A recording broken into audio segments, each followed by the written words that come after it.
Concerns about the spread of bird flu are flying high tonight. Good evening, I'm Ann Emmerich. State health officials are investigating an outbreak of the virus among a backyard flock of chickens in Jackson County. News 10's Zachariah Wheaton is in studio now with more on this case. Zachariah? Hey, good evening, Ann. Just over the last few weeks, bird flu has been found in 4 commercial flocks in West Michigan, with the most recent case being found in a backyard flock in Jackson County. The case is the first in Jackson County since the beginning of the outbreak back in 2022.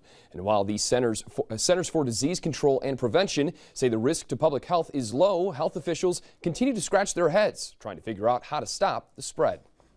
Certainly here in Michigan, we've had some pretty substantial impact to poultry operations. For the past 2 years, bird flu has spread across the country, shutting down poultry farms and causing the price of eggs to rise. The director of the Department of Agriculture and Rural Development says the emergence of a new strain of the disease in dairy cows has made it harder to stop. Like a lot of flu viruses, it continues to mutate. And so one of those mutations is what we've seen in dairy cattle here over the last 9 months or so.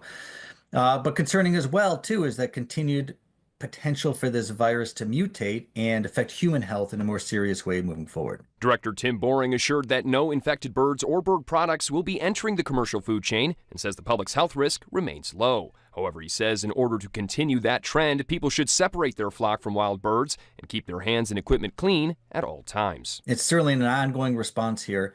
And we're working on this from a lot of different fronts, working with producers and working on real-time development of research.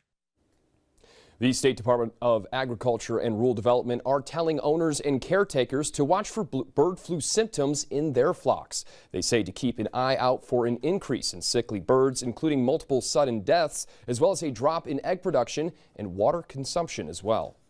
All right, Zachariah, thank you. And if you suspect your birds have avian flu, do reach out to the State Department of Agriculture and Rural Development. Well, snowy New Year's Eve across